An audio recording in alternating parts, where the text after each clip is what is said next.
친구라 하기엔 더 가까운 것 같은데 우린 그래서 위에서 Hello Realsters! Welcome back again to another sit-down video. And for today's video, excited ako kasi magkukulay tayo dito sa loob ng bahay. I'm presenting to you guys ang company natin for today. Here you go!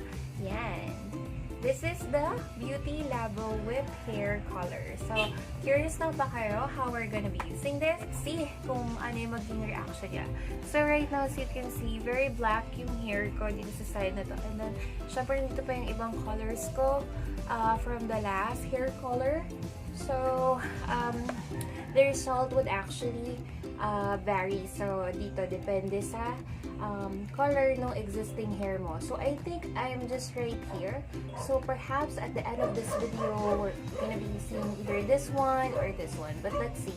Kasi ito, it would only apply for those with lighter hair na or may color na before. So, I guess, medyo may difference yung color ng hair ko from here down to here.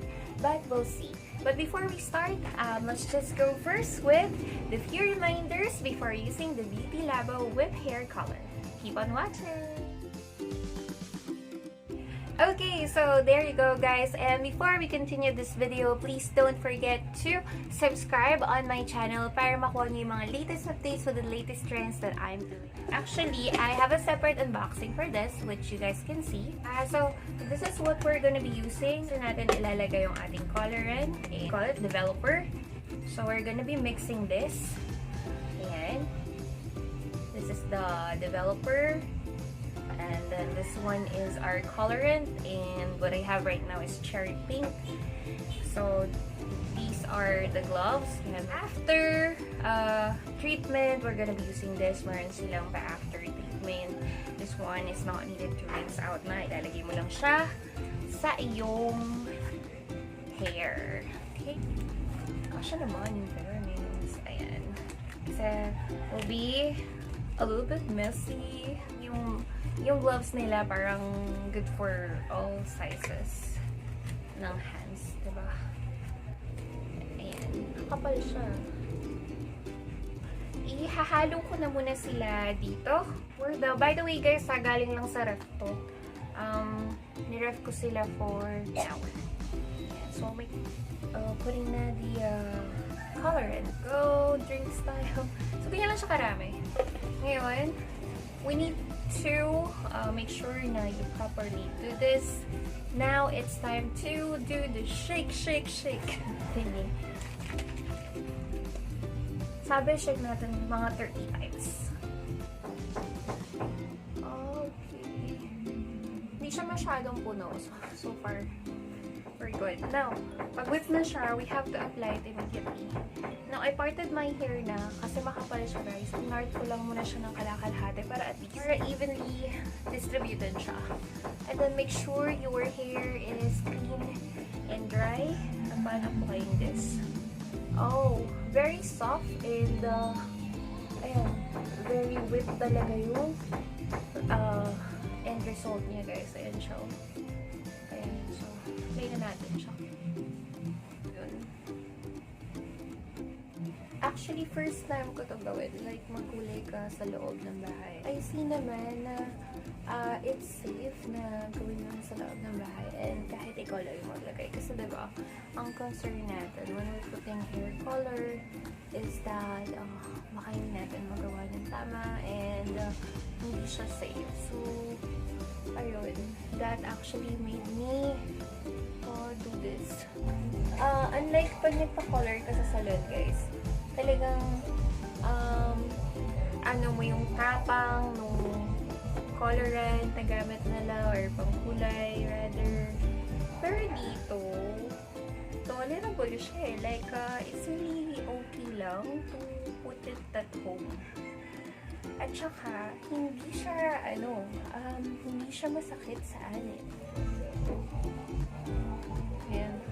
Bet ko sana, magkulay siya sa dulo kasi parang mas bet ko yung kitang-kita yung color ng pagka-cherry pink sa dulo ng hair ko. And I think pa sa effect siya kasi yung dulong part ng hair ko, may may color pa from before. Nakulayan ko na yung wall namin. Good luck. See, do you guys see that? Medyo may mga pinkish part na ako. Here we go. So, magbababad lang tayo for 1 hour and I'll be right back. Okay, so, ayan guys. Diba kasabay ng pagbabago ng kulay ng buhok ko ay pagbabago ng ating background. Kasi honestly guys, right after natin magkulay ng hair kanina, gumala muna tayo for gig. So nakauwi na tayo ngayon and we're down to the second shoot for this. So papakita ko lang sa inyo guys, i-flex ko lang yung color ng hair ko right after nating nagkulay ng Beautylabo. And so for effect naman siya guys, I'm gonna show you this video that I took outside para mas ma-appreciate nyo na kumulay naman talaga yung cherry pink color ng Beautylabo. So I'm really super duper satisfied. And take note ha, 1 bottle lang yung ginamit ko. And I actually plan to do another application siguro by next week. Hayaan muna natin na mas ma-absorb or mas penetrate muna tong color ng hair ko ngayon. But, yan. As you can see on the video, very, ano talaga siya, very evident yung color nung hair ko. Right now, kasi siguro because of the background, kaya hindi siya halata on this shoot. But yeah, as you can see on the video, kulay na kulay talaga at kuhang-kuha yung cherry pink. So, I'm just super duper duper satisfied with the Beautylabo whip hair color.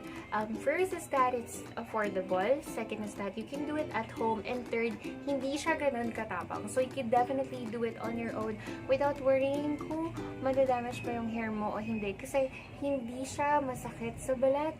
Diba? Nakita niyo naman kanina, may mga times na nilalagay ko na siya sa skin ko, kung saan-saan kumalat na siya, but I didn't had any irritation, and yun, hindi masakit sa skin. So, highly recommended ang Beautylabo with hair color, so it's a must try, guys. So guys, if you definitely would like to check on what other colors you can take advantage from Beautylabo Philippines, please do check their Instagram and Facebook account. I'm gonna be linking it down below.